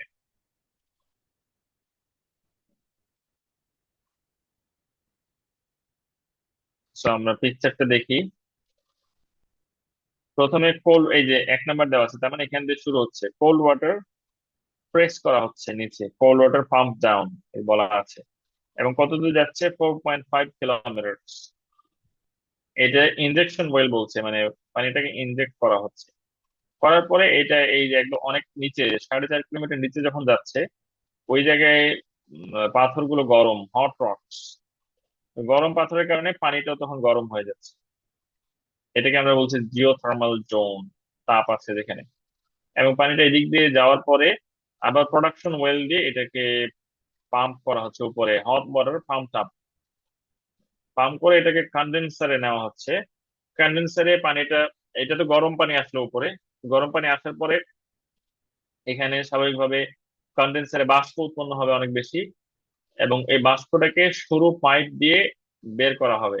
তো যখন ম্যাসিভ অ্যামাউন্টের বাষ্প ছোট্ট একটা পাইপ দিয়ে বের হতে যাবে, তখন অবশ্যই অনেক ফোর্সে এটা বের হবে। তো ওই ফোর্সকে কাজে লাগিয়ে টারবাইনটাকে ঘোরানো হবে। তো ওই ফোর্সটা টারবাইনের এই পাখায় ফেলা হবে। তো টারবাইনটা ঘুরবে, এই দেখাচ্ছে পাওয়ার্ড বাই স্টিম, টারবাইনটা ঘুরছে, রোটেট হচ্ছে। টারবাইন রোটেট হলে এই টারবাইন দিয়ে জেনারেটর জেনারেটর চলবে, জেনারেটর থেকে বিদ্যুৎ উৎপন্ন হয়ে এই সাপ্লাই হবে। এই হচ্ছে প্রসেস। তাহলে আমাদের কাজ হচ্ছে প্রথমে আমরা ইন্ট্রোডাকশনটা প্যারাফ্রেজ করব, ইন্ট্রোডাকশন কোশ্চেনটা প্যারাফ্রেজ করে ইন্ট্রোডাকশন লিখবো। এরপরে ওভারভিউতে আমরা লিখবো যে এটা হচ্ছে পাঁচটা স্টেজ আছে, এখানে এক দুই মার্কিং করা আছে। মার্কিং যদি নাও করা থাকে আমরা নিজেরা কাউন্ট করে লজিক্যালি স্টেজ ভাগ করে নেবো আর কি, যে কয়টা আছে, পাঁচটা না সাতটা এরকম। তো এখানে পাঁচটা যেহেতু কাউন্ট করাই আছে, তো আমরা পাঁচটা স্টেজ লিখবো। এরপরে ডিভাইড করতে গেলে আমরা বলতে পারি যে এই যে এক থেকে তিন পর্যন্ত এগুলো হচ্ছে আন্ডারগ্রাউন্ড বলা যায়, তাই না? মাটির নিচে হচ্ছে এগুলো। আর চার থেকে পাঁচ, চার আর পাঁচ এগুলো বলতে পারি আমরা over the ground, over ground অথবা অ্যাবাভ গ্রাউন্ড। তাহলে চলেন এখন আমরা স্যাম্পলটা দেখি। দ্য ডায়াগ্রাম ইলাস্ট্রেটস, ওখানে ছিল কি শোজ, তো এটাকে চেঞ্জ করে ইলাস্ট্রেট লিখেছে। বা the process by which geothermal energy is used in the production of electricity, just কথাটাকে একটু ঘুরিয়ে বলা, that's it. Overall there are 5 steps in the process। তো বলছি যে স্টেপের সংখ্যা বললে হচ্ছে, তাহলে 5 steps। এরপরে শুরুটা বলবো, starting from pumping down cold water into the geothermal zone to producing electricity from the generator, which is then sent into the electric grid. তো শুরুটা বললাম কোল্ড ওয়াটার পাম্প করা, আর শেষেরটা হচ্ছে জেনারেটর দিয়ে ইলেকট্রিসিটি গ্রিডে সাপ্লাই করা। এই হচ্ছে আমাদের ওভারভিউ। সো ইজি, প্রসেস ডায়াগ্রামের ওভারভিউ লেখা এই জন্য ইজি। কয়টা স্টেপ আছে বলা, শুরুর স্টেপ কি আর শেষের স্টেপ কি এটা মেনশন করে দেওয়া। In the first step, cold water is pumped down 4.5 kilometers underground through the injection well। বুঝা যাচ্ছে তাই না? ইনজেকশন ওয়েলে পাম্প করা হলো 4.5 কিলোমিটার। নেক্সট, তাহলে শুরু করলাম আমরা ইন দ্য ফার্স্ট স্টেপ দিয়ে, এরপর একটা ডিভাইস ইউজ করলাম। Next, the water is injected into the geothermal zone where the hot rocks heat the water up as it passes through the earth। তাহলে বলছে পানিটাকে জিওথার্মাল জোনে পাঠানো হয়, ওখানে গরম রকের কারণে পানিটাও গরম হয়, heat the water up as it passes through the earth, মানে এই ভূমি দিয়ে পাস হওয়ার সময় পানিটা গরম হয়। once the water has been heated up, একবার যখন ওয়াটারটা হিট আপ হয়ে যায়, it enters the production well, এটা প্রোডাকশন ওয়েলে চলে যায়। প্রোডাকশন,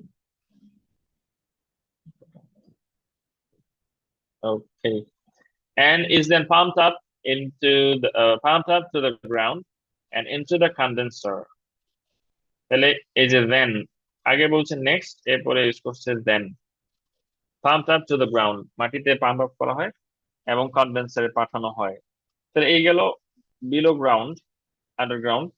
এরপরে the last 2 stages are carried out above ground, যে বলে দিচ্ছে যেগুলো মাটির উপরে হয় at the ground power plant।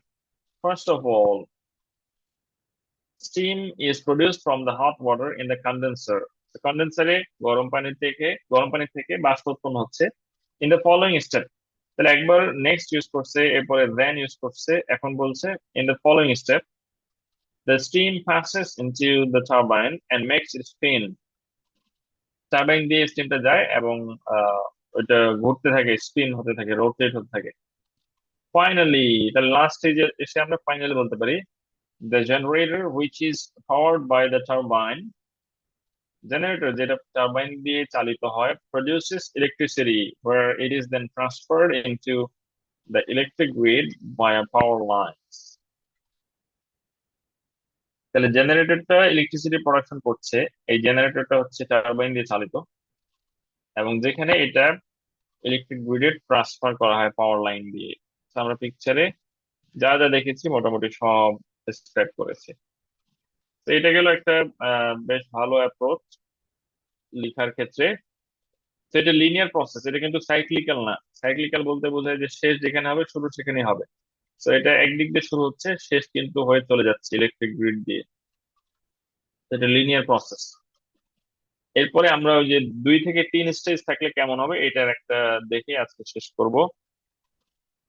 এই যে এটাও ইলেকট্রিসিটি জেনারেশনের একটা প্রসেস, ওয়েভ পাওয়ার ইউজ করে, ওয়েভ পাওয়ার সাগর থেকে। সেখানে কি কি আছে দেখেন। সাগরের কিনারা, ক্লিফ অর সি ওয়াল, এখানে একটা এরকম চিমনির মতো মেক করা আছে, এখানে একটা চেম্বার আছে। তো এই স্রোতটা চেম্বারে ঢুকতে পারে, তো স্রোত আসলে চেম্বারে যায়। তো পানিটা যখন চেম্বারে প্রবেশ করছে, প্রেসার দিচ্ছে, তখন বাতাসটা এই কলাম দিয়ে বের হয়ে আসে। এই যে তীর চিহ্ন দেওয়া আছে। যখন বাতাসটা বের হয়ে আসে, বাতাসটা তো ফোর্সফুলি বের হয়, ওই সময় ওখানে বাতাসের ফোর্সের কারণে টারবাইনটা ঘুরতে থাকে, এবং টারবাইন ঘুরলে ইলেকট্রিসিটি উৎপন্ন হয়। নেক্সট, এটা ছিল স্টেপ এ। স্টেপ বি তে কি হয়, এই স্রোতটা চলে যায়। সমুদ্রের স্রোত তো এসে থেমে থাকে না, আসে আবার যায়, একবার আসে একবার যায়। তো যখন স্রোতটা চলে যায়, তখন কিন্তু এই জায়গায় আবার ফাঁপা, মানে ভয়েড ক্রিয়েট হয়। তো ভয়েডের কারণে বাইরে থেকে তখন বাতাস আবার ওই শূন্যস্থানে চলে আসতে থাকে। তো এই আসার পথেও তারা আবার এখানে ফোর্স দেয়, এবং এটার ফলে এখানে টারবাইন ঘুরতে থাকে। টারবাইন ঘোরা মানে টারবাইন থেকে ইলেকট্রিসিটি প্রডিউস করা। তো বেসিক্যালি 2 স্টেজ, স্রোত আসলো, বাতাস বের হলো, টারবাইন ঘুরলো, আবার স্রোত চলে গেল, বাতাস ঢুকলো, তখনও টারবাইন ঘুরলো। তো বাতাস যাওয়া আসার মধ্যেই, মানে যাওয়া আসার পথে টারবাইনটাকে রোটেট করায়, এবং টারবাইন ঘুরলে সেখান থেকে ইলেকট্রিসিটি প্রোডাকশন করা যায়। তাহলে চলেন আমরা এই স্যাম্পলটা একটু দেখে নিই দ্রুত। The two diagrams illustrate a method of creating electricity from the force of waves. কোশ্চেনে ছিল ওয়েভ পাওয়ার, ওখানে বলছে force of wave, paraphrase, using a specifically designed man-made construction। তাহলে বিশেষভাবে তৈরি বিশেষভাবে ডিজাইনকৃত মানুষের তৈরি কনস্ট্রাকশনের কথা বলছে।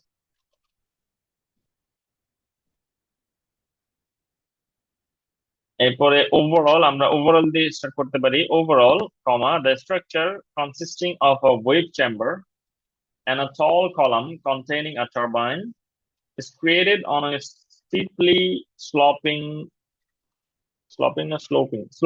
coastal cliff or sea wall where it is subjected to the movement of the ocean waves.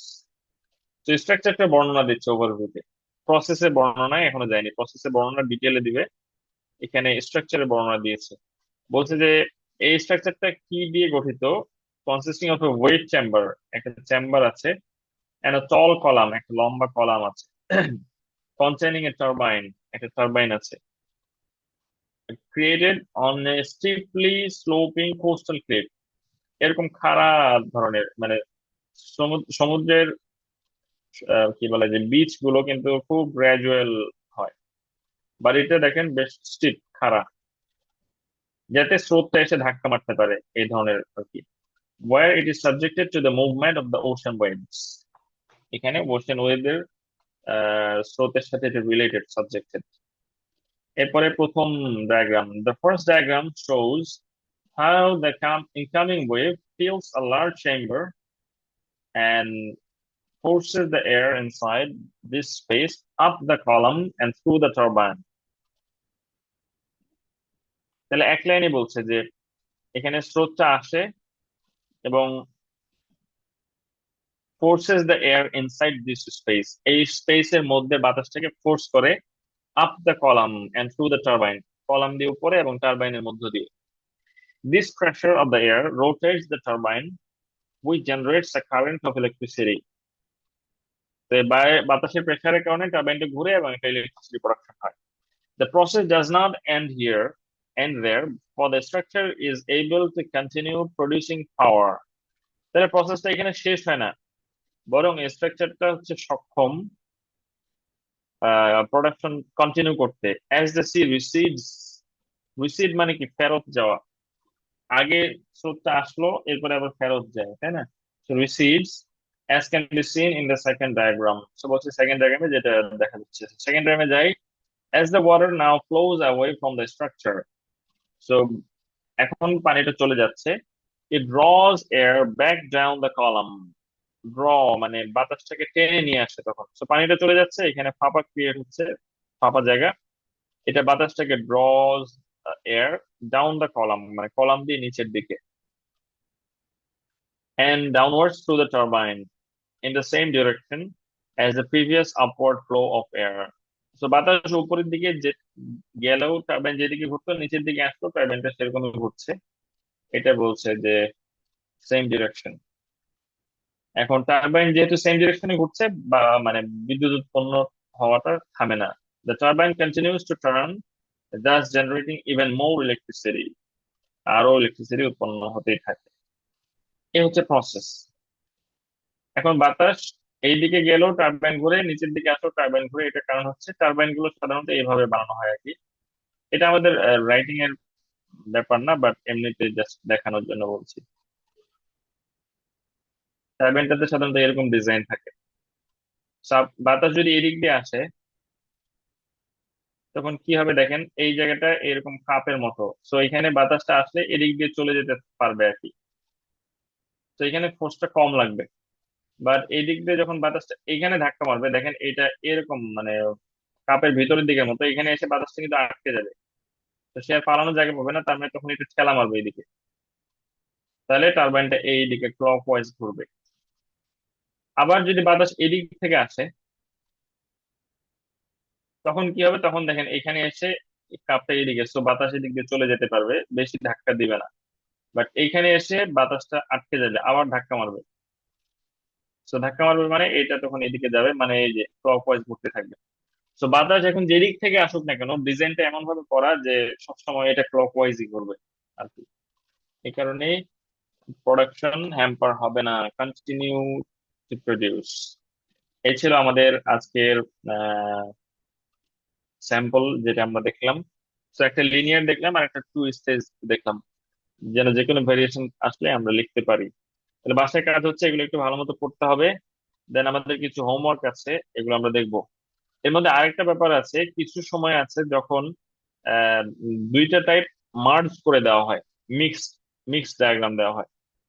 তো এতদিন আমরা কি করছি, আলাদা আলাদা করে পড়ছি। লাইন গ্রাফ, বার ডায়াগ্রাম, টেবিল, পাই চার্ট, এরপরে ম্যাপ, প্রসেস ডায়াগ্রাম, এই ছয়টা পড়লাম। মাঝে মাঝে দুইটা মিক্স করে দেয়। সো এই মিক্সটা নিজেরা নিজেদের মতো করে আমরা লিখতে পারবো আর কি। এইগুলো পারলে মিক্সটাও পারা যাবে। চলেন হোমওয়ার্ক গুলো দেখে নিই। 831, 811, 831, 811।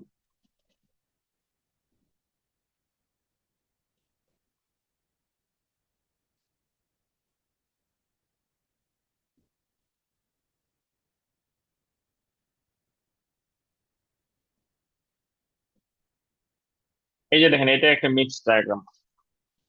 মিক্স কেন? কারণ প্রথমটা পাই চার্ট আর পরেরটা টেবিল।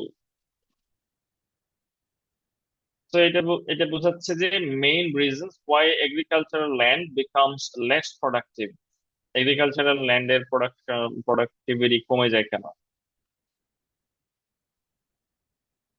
এর কারণগুলো দেওয়া আছে। Over grazing, deforestation, over cultivation. পাশাপাশি এখানে এরিয়া দেওয়া আছে, নর্থ আমেরিকা, ইউরোপ, অস্ট্রেলিয়া, কোন জায়গায় কত পার্সেন্ট ল্যান্ড ডিগ্রেডেড হয়েছে, কোন কারণে। সো এটা একটা প্যারাগ্রাফে লিখবেন, আর এটা আরেকটা প্যারাগ্রাফে। এই হচ্ছে জাস্ট মিক্স ডায়াগ্রাম। তো এটা ইজিলি আমরা পারবো, আশা করা যায়। এরপরে টেস্ট থ্রিটা দেখি। এই যে এটা একটা প্রসেস ডায়াগ্রাম। তো cement production and concrete production, তো দুইটা দুইটা প্রসেস আসলে দেখানো। তাহলে আমরা প্রথম প্যারাগ্রাফে সিমেন্ট প্রোডাকশনটা লিখবো, সেকেন্ড প্যারাগ্রাফে কনক্রিট প্রোডাকশনটা লিখবো। তাহলে হচ্ছে, তো এখানে লাইমস্টোন, ক্লে, এগুলো দিয়ে বিভিন্ন প্রসেসের মাধ্যমে সিমেন্ট উৎপন্ন হচ্ছে। আর ওই সিমেন্ট এর সাথে ওয়াটার, গ্রাভেল, স্যান্ড ইউজ করে মিক্সচারে মিক্স করে আমাদের কনক্রিট উৎপন্ন হচ্ছে। এই গেল আরেকটা প্রসেস ডায়াগ্রাম, এটা আমরা লেখার ট্রাই করব। এরপরে 911 একটা আছে, সেটা দেখে আসি।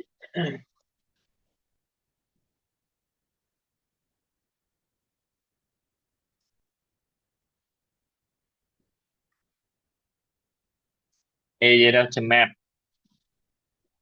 তাহলে একটা আইল্যান্ড কে দেখাচ্ছে before and after the construction of some tourist facilities. তো আগে আইল্যান্ডটা কেমন ছিল, এই দ্বীপটা জাস্ট কিছু গাছ ছিল আর কিছু নেই। এখানে একটা বিচ আছে, এবং এটা এই যে দেওয়া আছে যে এটা 100 মিটার, তার মানে দ্বীপটা প্রায় 200 মিটারের মতো। এই জিনিসগুলো হয়তো আমরা, এখানে কিছু গাছ আছে মানে পূর্ব এবং পশ্চিম দিকে, পশ্চিম এবং পূর্ব দিকে কিছু আম, গাছ আছে, একটা বিচ আছে পশ্চিম দিকে, 200 মিটার চওড়া বিচ। দ্বীপটা, এটা আমরা বলবো প্রথম প্যারাগ্রাফে। সেকেন্ড প্যারাগ্রাফে এসে আমরা এই যে ফ্যাসিলিটি গুলো নিয়ে বলতে পারি যে কি কি করা হয়েছে। সো গাছগুলো আছে তার মতো, বাট এর বাইরে এখানে রেস্টুরেন্ট আছে, অ্যাকোমোডেশন আছে ছোট ছোট, এবং এখানে রিসেপশন একটা হাউস আছে।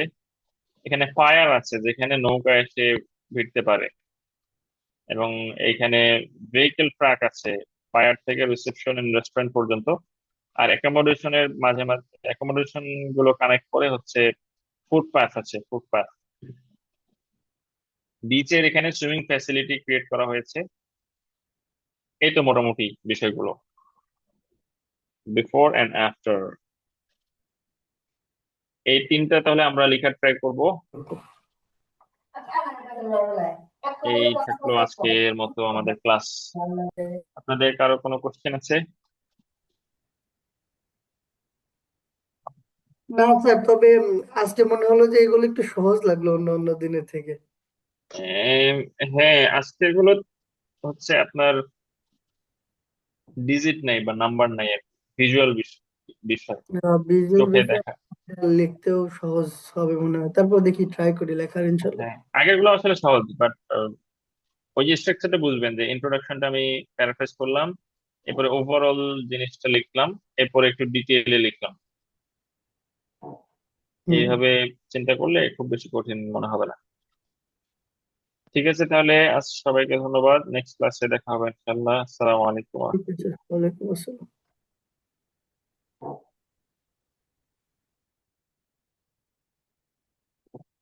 কল আসছে, ভালো কথা, পরে রিপ্লাই দাও।